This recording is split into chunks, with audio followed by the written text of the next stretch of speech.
லூக்கா எழுதிய நற்செய்தியிலிருந்து வாசகம்.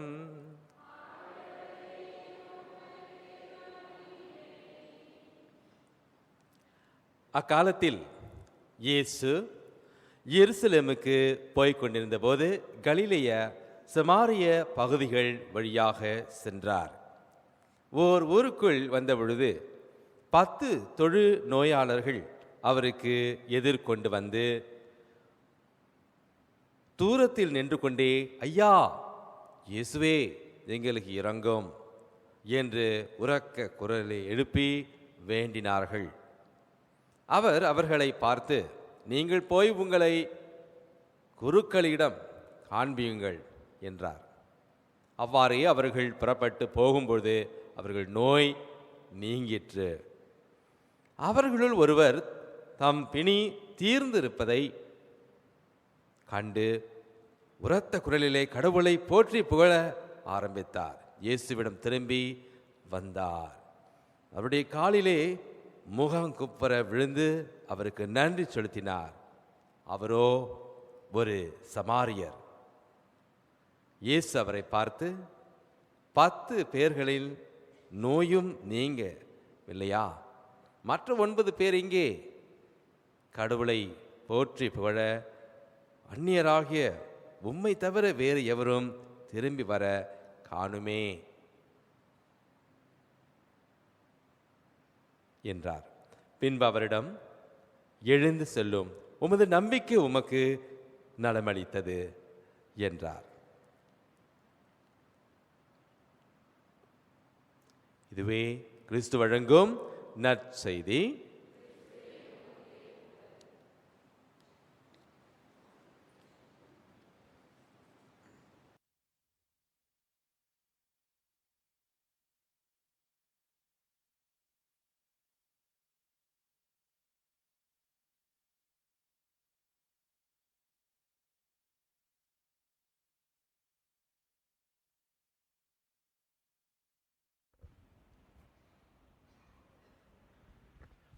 அன்பார்ந்த இறை மக்களே, இந்த ஞாயிற்றுக்கிழமை வந்துச்சுனாக்கா வார வாரம் எது சேருமோ இல்லையோ எழுந்து நம்ம திருப்பலிக்கு வந்துடுறோம். பிள்ளைக்குட்டியை எடுத்துக்கிட்டு டிரான்ஸ்போர்ட் இருக்கோ இல்லையோ பஸ் ஏறி மோட்டர் ஏறியாவது நம்ம கஷ்டப்பட்டு சேர்றோம். சில நேரத்தில் யோசிப்போம், ஏன்டா ஞாயிற்றுக்கிழமையாவது கொஞ்சம் தூங்கலாமே, ஏஞ்சி வர வைக்கணுமே, பழகி போச்சு, வீட்டில் அப்பா அம்மா எல்லோரும் போகிறாங்க, நான் போகலனாக்கா எனக்கு இன்றைக்கி இருக்குது அப்படின்னு சொல்லி எல்லோரும் ஏஞ்சி வந்துடுறோம். கேட்டுக்கிறது நல்லது. எதற்காக ஞாயிற்றுக்கிழமை நான் காலையிலே திருப்பலிக்கு வர வேண்டும்? ஜான் எடிசன் சொல்லுங்க, எதுக்காக பூசைக்கு வரீங்க? சும்மா சொல்லுங்க, தலை கீழே போட்டுருவீங்க டக்குன்னு. ரந்தா, பண்டாயக்கா, தம்பி, நீங்களும் யோசிச்சு வைங்க. நீங்க சொல்லுங்க ஜான். நெஞ்சுவலியா? ப்ரே பண்றதுக்கு. சரி, நல்லது. அப்புறம் பண்டாயக்கா, அவர் பேர் என்னது? நீ தான்ப்பா கல்யாணம் பண்ண போறீங்க, சொல்லுங்க. பக்கத்தில் வில்லியம் பக்கத்தில் சொல்லுங்க. ப்ரே பண்ணுறதுக்கு. சரி ஐயா, நீங்கள் என்னத்துக்கு வரீங்க? எல்பிஜே, நீங்கள் கல்யாணத்துக்கு போகலையா? ஓகே, சொல்லுங்க, எதுக்காக பூசைக்கு வரீங்க? ஒரு கிறிஸ்தவ வாழ்க்கை வாழ்கிறதுக்கு தான். அப்படி நல்லது, அப்படி போடுங்க. அம்மா நீங்கள் சொல்லுங்கம்மா, நம்ம கோயர் மாஸ்டர் மிஸ்டர் அவங்க அம்மா சொல்லுங்க. ஊர்லேருந்து வந்திருக்கிறீங்க, ஞாயிற்றுக்கிழமையான அந்த மாதா பக்கம் உட்காடுறீங்க, பூசைக்கு வரீங்க. எதுக்காக பூசைக்கு விளங்குதில்ல? நீங்கள் தான்.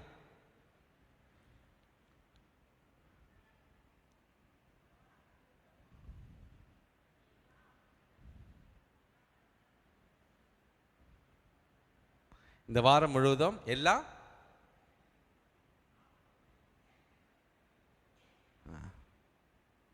எனக்கு விளங்கலையே. எல்லா ஆபத்திலிருந்து விடுபடுறதுக்கா?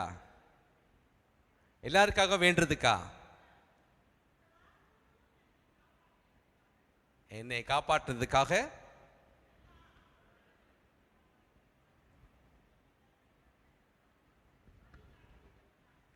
அதற்காக என்ன செய்வீங்க? அப்பா உட்காருங்க. நல்லது, ஒரு பெரிய கைத்தறி கொடுப்போம். எல்லாரும் நன்றி சொல்றதுக்கு தான் வரோம். எல்லாரும் நன்றி என்ற ஒரே ஒரு வார்த்தைக்காகத்தான். ஈகாரிஸ்தியா, அந்த ஈகோரேஸ்ட்னு சொல்றது, நற்கருணைன்னு சொல்றது வந்து நன்றி கூறுதலுக்கு பொருள், நன்றி கூறுவதற்காக. போப்பாண்டவர் பிரான்சிஸ் சொல்லுகின்றார், ஒரு நல்ல திருமண வாழ்வுக்கு அந்த கணவனும் மனைவியும் 3 விஷயங்களை கண்டிப்பாக செய்ய வேண்டும். அதில் ஒன்று வந்து என்ன தெரியுங்களா, தினந்தோறும் வந்து கணவன் மனைவியை பார்த்து, மனைவி கணவனை பார்த்து ஒவ்வொரு நாளும் ஒவ்வொரு நன்றி சொல்ல நினைவில் கொள்ள வேண்டுமா. நன்றி சொல்ல மறந்துடாதன்னு சொல்கிறாரு. நன்றி கெட்டவனாக இருந்துடாதன்னு. நல்ல கிறிஸ்துவ வாழ்வுக்கு, கணவன் மனைவி அந்த திருமண வாழ்வுக்கு ஒருவரை நன்றி செலுத்தணும்னு சொல்கிறாரு. நல்லா யோசித்து பார்த்தா உண்மை தான். இன்றைக்கு நன்றி சொல்ல நாம் மறந்து விடுறோம். கடவுளுக்கு சொல்கிறோமோ இல்லையோ, உண்மையான தினந்தோறும் வாழ்க்கையில் பிறர் நமக்கு செய்த நன்மைகளை நினைக்காமல் போயிருக்கலாம், அல்லது பல விஷயங்களை நன்மைகளை நான் பெற்றிருக்கிறேன், ஆனால் இன்றைக்கி மூஞ்சி திருப்பிக்கிட்டு போகலாம். நன்றியை மறந்தவனாக, நன்றி கெட்டவனாக நான் இன்று ஒரு வேளை வாழலாம். கடவுளுக்கு உங்களுடைய நன்றி, நம்மளுடைய நன்றி தேவையில்லை. அவர் வந்து வல்லமையானவர். நன்றி சொன்னால் அவர் இன்னும் அள்ளி கொடுப்பாரா?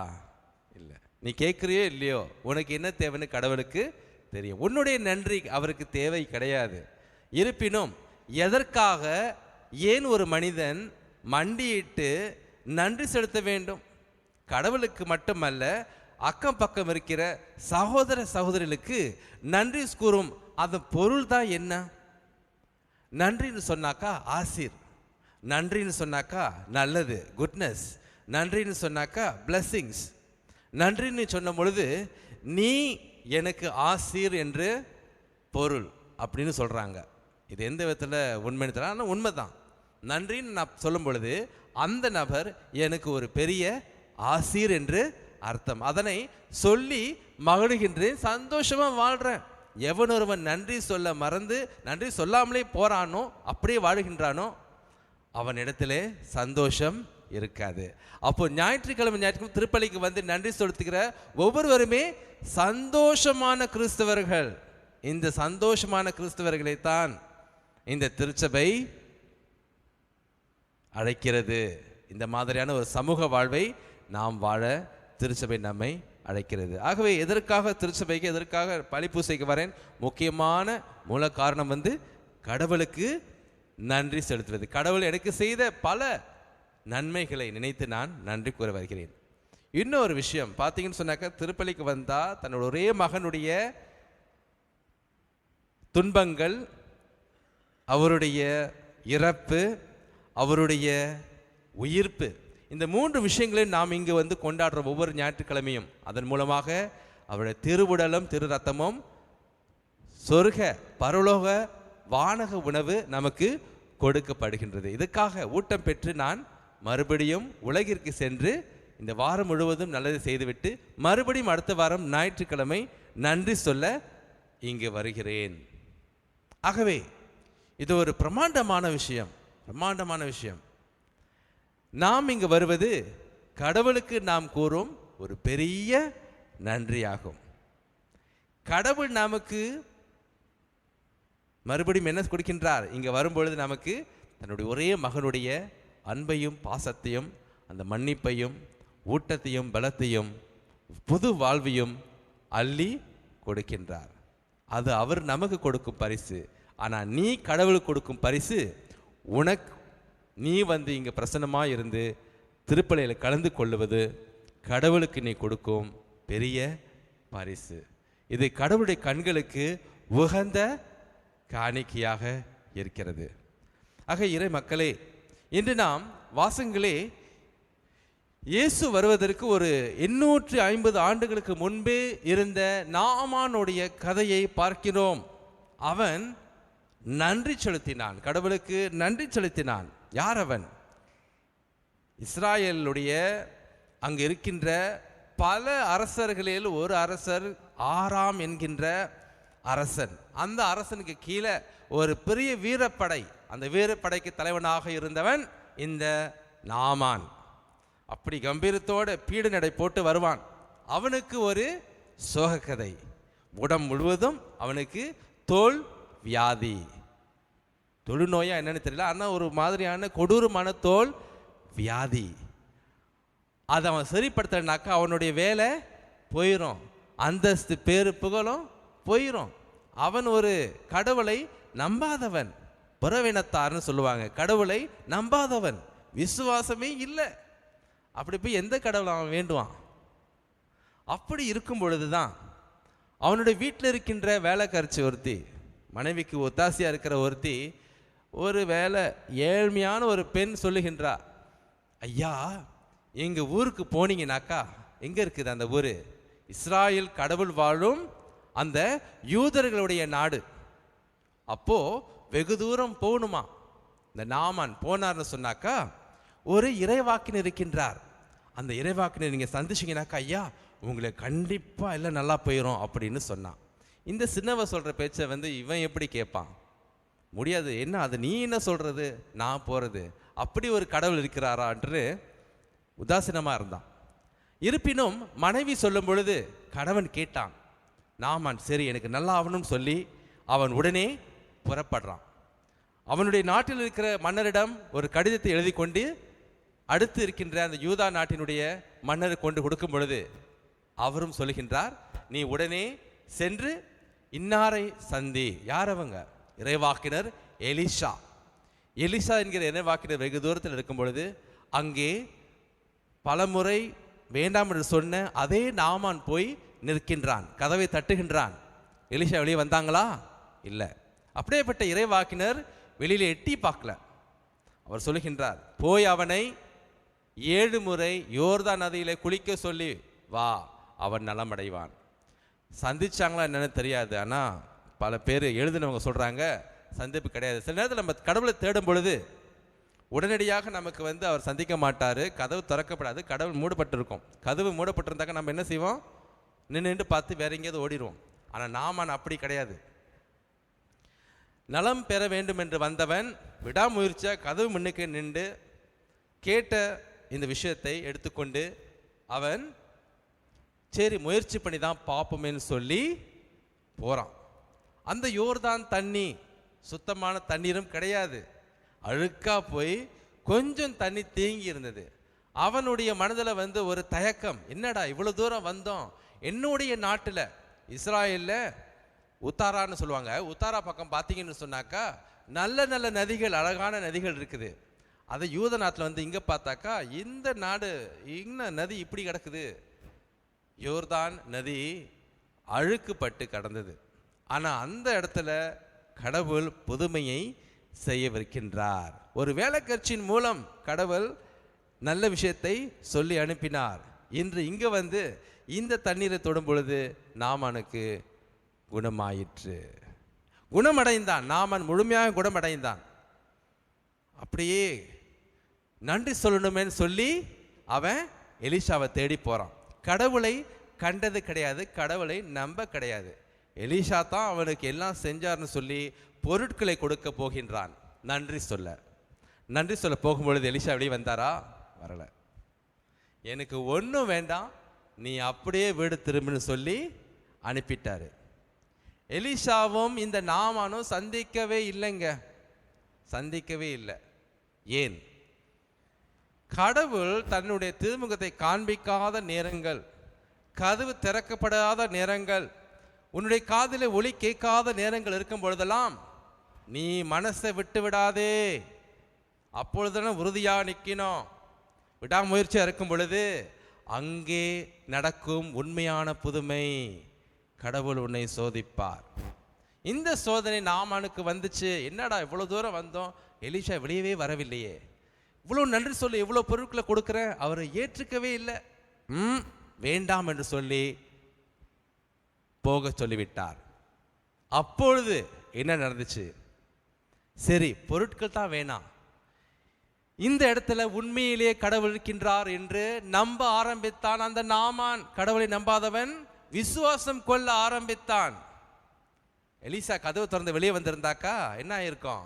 அப்பா நல்ல அங்பா பேக்கெட்லாம் இருக்குதே, அள்ளிட்டு போயிருப்பான். காடி ஆசிரியருக்கு வந்தாங்க, கொடுப்பாங்க, ஃபாதர் எடுத்துங்க. நான் ஐயோ வேண்டான்னு சொன்னாலும் கேட்க மாட்டாங்க, அப்படியே பாக்கெட்டில் திரிச்சிருவாங்க. அன்னைக்கு கொய்த்தா கறி நல்லா சாப்பிடுவேன், நல்லா பிளாஞ்சாவும் பண்ணுவேன் பிறப்பத்துக்கு.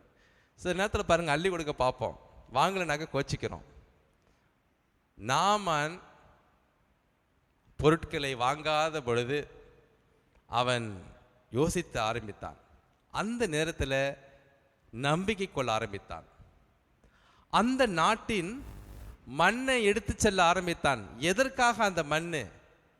ஏன்? அப்போ அவன் கேட்டான், சரி நீங்கள் ஜாமானை தான் எடுக்கலை, இருந்து இந்த மண்ணை எடுத்துகிட்டு போவேன், எனக்கு உத்தரவு கொடுங்களேன்னு கேட்டான். எலிசா சொன்னார், சரி எடுத்துகிட்டு போ.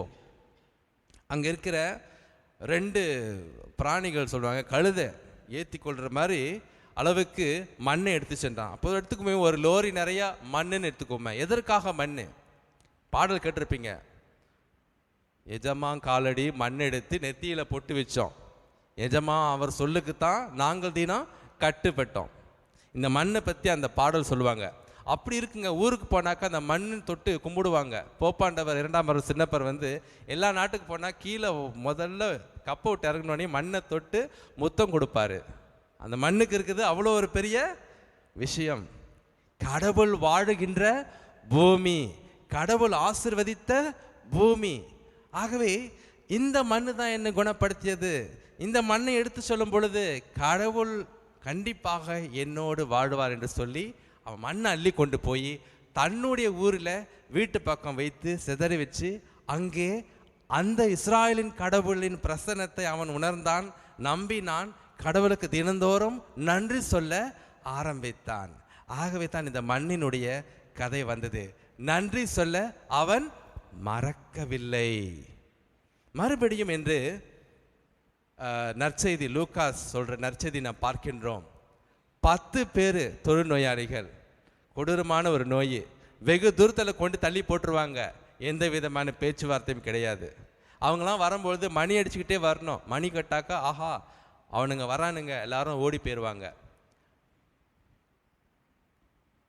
அதிர்ஷ்டம் இல்லை, துரதிர்ஷ்டம், அழுக்கு, பாவ வாழ்க்கை இதெல்லாம் இருந்து அவங்கள தள்ளி வச்சாங்க. இருப்பினும் ஆண்டவர் இயேசு என்ன சொல்கின்றார்?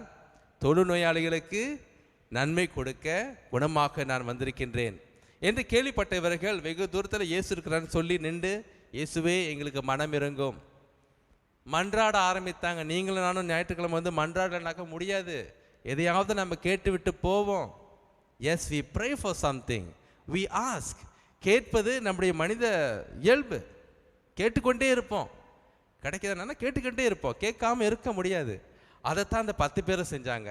அந்த 10 பேருனுடைய விசுவாசத்தை பார்த்து ஆண்டவர் அனுப்புகின்றார்.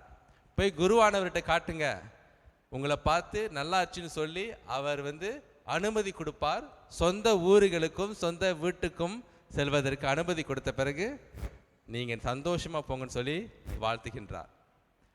9 பேர் மறந்து விட்டார்கள் திரும்பி வந்து நன்றி சொல்ல.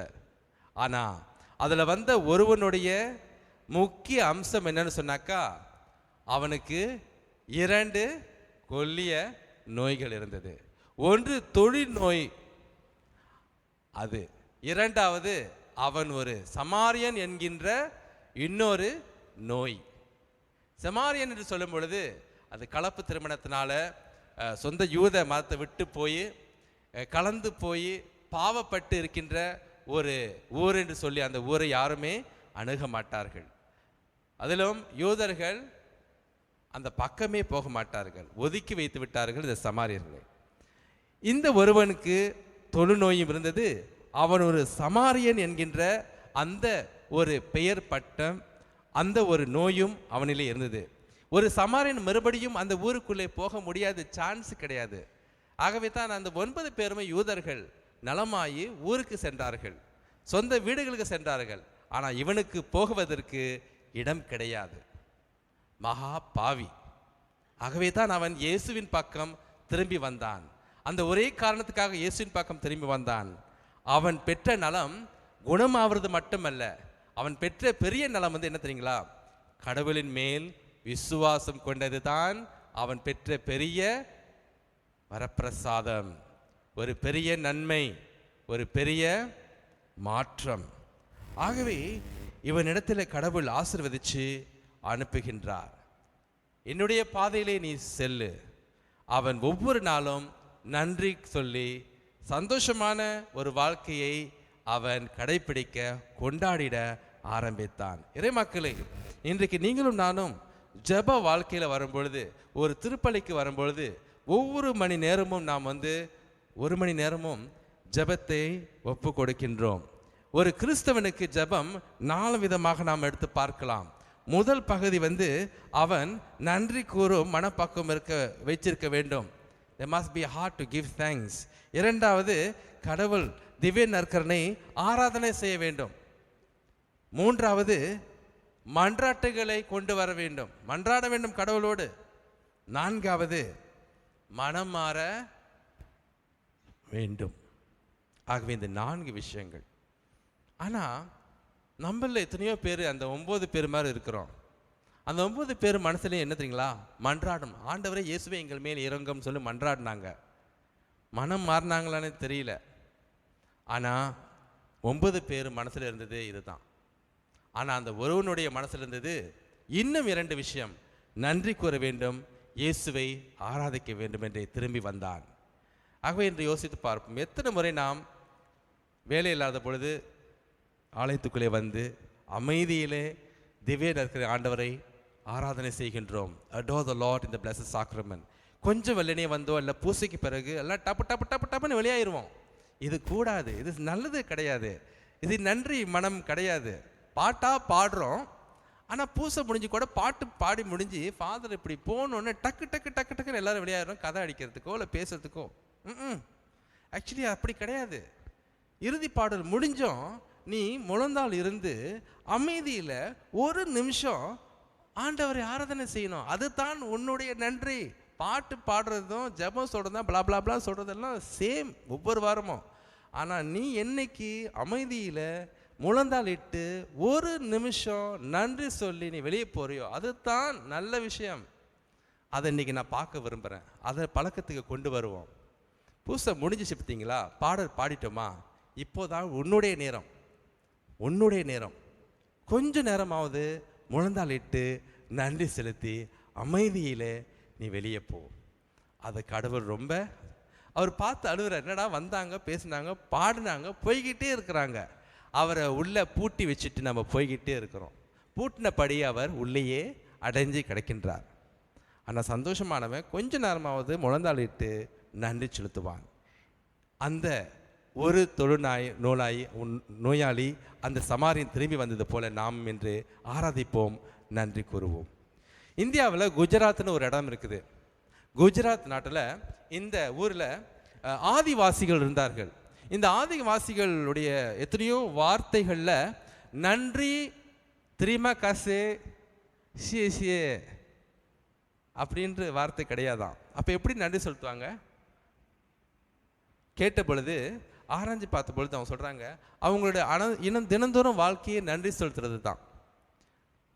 காட்டு மரம் செடி கொடி வானத்து பறவைகள் எல்லாத்தையும் அவங்க பாதுகாக்கிறது, கடவுளை அவங்க பார்க்கறது, சகோதர சகோதரர்களோடு அன்போடு சிரிப்போடு மகிழ்ச்சியோடு வாழ்கிறது, அவங்களுடைய வாழ்வே நன்றி கூறுதல். ஆகவே நன்றி என்ற ஒரு வார்த்தையை அகராதியில் கிடையாதாம். யாருமே ஒரு நன்றி சொல்கிறது கிடையாது. ஏன்னா அவங்க வாழ்க்கையை நன்றியாக பிறரை ஆசிர்வதிக்கும் மகிழ்ச்சியான வாழ்க்கையாக இருக்கிறது என்றனவாம். ஆகவே தான் இறை மக்களை இன்று நாம் நன்றி கூற வந்திருக்கின்றோம். சிந்திப்போம், செயல்படுவோம். அந்த நாமானை போல, அந்த ஒரு தொழுநோயாளியை போல, அந்த சமாரியனை போலவே இன்று இந்தியாவில் ஏதோ ஒரு மூலையில் இருக்கின்ற அதே ஆதிவாசிகளைப் போலவே நம்முடைய சொல்லும் செயலும் மனமும் வாழ்வும் மகிழ்ச்சியோடு நன்றி கூறுதலோடு இருக்க வேண்டிக் கொள்வோம்.